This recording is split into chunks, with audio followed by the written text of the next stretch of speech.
left and just get. I don't do rap. I know, I'm like. No. Let's get to your 30-second snippet of what this crowd needs to hear. Wow. All right.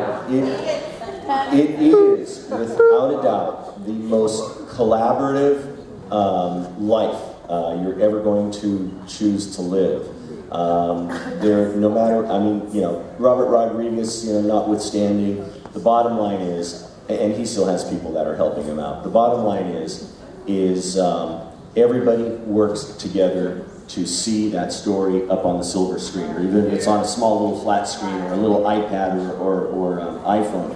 The point is that the directors of photography, the art department, the whole production management staff, the producers, the sound designers, the editors, even the grips that move the dollies and the electricians that set up the lights and run the cable, they are all collaborating together to get that director's vision completed and to do the best work that they can to see that story, you know, come to life. And if you think that you're just going to run and gun it and do it on your own, all I can say is, you know what, good luck. You know, I hope everything goes well for you, but it doesn't work that way. It is just, you know, you need to have that great collaborative attitude and just want to work with people. You want to work together, all right? It's a collaboration. Visual storytelling is a collaboration, and that's it. Teamwork again. Collaboration. That's it. To chime in on that as well, it's the same thing with not ever burning any bridges, no matter how hard it might seem, no matter how difficult it is with that person, because I understand, it's tough sometimes, but you want to really keep those contacts, keep those, because just from coming from here and seeing all your guys' faces and seeing everybody, because I kept up those connections. These people are my friends, they're my family. Because we worked on projects together, we went through the horribleness together, and that just makes the bond stronger. And always keep that up, as well as keep as optimistic as you possibly can. And I know it seems like we're being harsh when we tell you that it is hard, but I'm not going to lie, it's hard, it's difficult, and you're going to go through really tough times, but just keep as optimistic as you can, because if you're negative about it every single day, it's going to, not only is the world weighing down on you, you're weighing down on yourself. And don't let you weigh yourself down. You just fight against it and keep going. Thank you for that. Now, Mr. Black is going to talk, but as he does that, Governor Don is going to make his way over to another honored guest, Dr. Hart, because we'd like to get her signature of attendance as well. Me to speak after that. I don't know if there's much else to say. Basically, to tie it in, he said the cooperative. How many guys in here in radio? How many people in radio? How many in photo? How many in video? How many in audio? How many in supportive staff? Did I miss anybody? Each one of you guys got to find somebody in here that you didn't work with before and work with them and continue to work with them. And then, like she said, maintain those contacts. Because my career was built on that right there, so I believe in that entire concept 100%. I came in as a nothing, a guy that was hungry, was annoying people to death, and wanted a position and wanted a job, and Mac Dre said, come on in here and start working. And I said, okay, and got took into a market that I had no idea what was going on, and then I worked in country and western and didn't know what it was, but I was eager to do that. Then I wanted to learn rock and roll, and I got thrown in the fire, and I was eager to do that. You have to maintain relationships, because those relationships will continue to get you jobs. And most importantly, it's a possibility that somebody in this room may be the next person that gets you a job. They may not be your employer. They could fish you work. They may be the person that got the budget, and their job is that you may be in this particular department, and their job is to handle the budgets. They may be pushing the work in your direction. Always nurture those relationships, because one day they will all come back to you. I'm living proof of it, and here's proof of it right now. I was a student of his 2 years ago.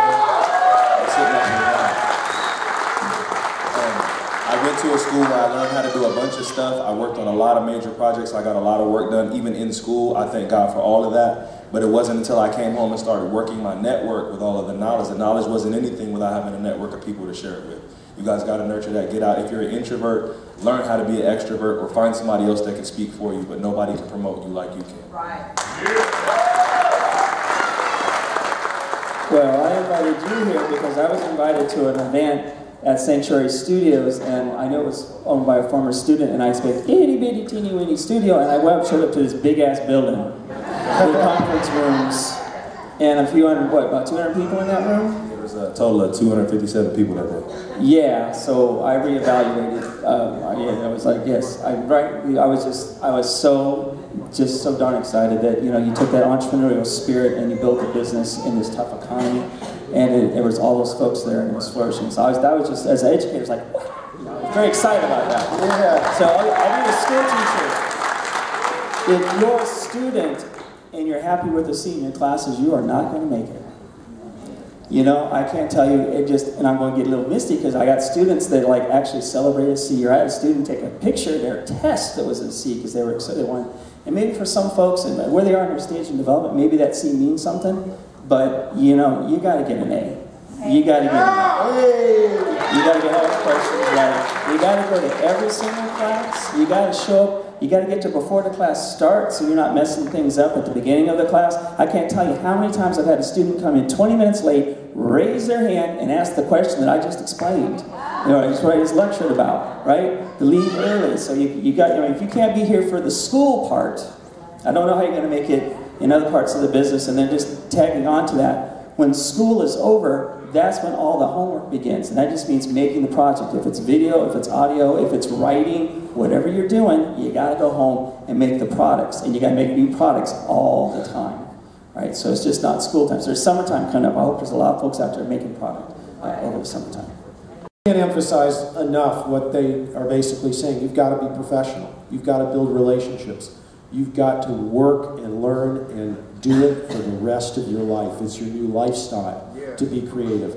But more importantly than all of that, you've got to learn to have not only compassion for yourself and the frustrations that you're going to go through and the difficulties you're going to have, but you've got to have compassion for everybody who you come in contact with and who you work with, because you will be astounded by where you will learn from others if you have that compassion, and that's where you grow. So please, just whatever your dreams are, whatever your visions are, know they're going to change and they're going to shift, but keep having that compassion and keep moving forward.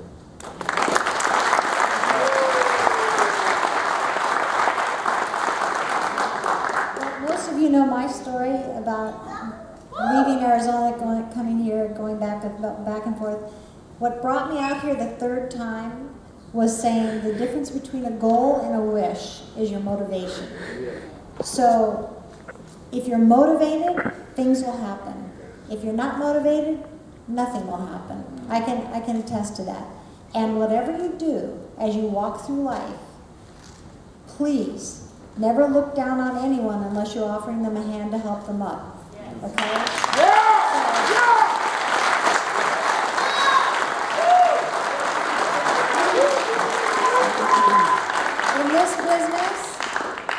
In this business, the people, you never know who you're talking to in this business, okay?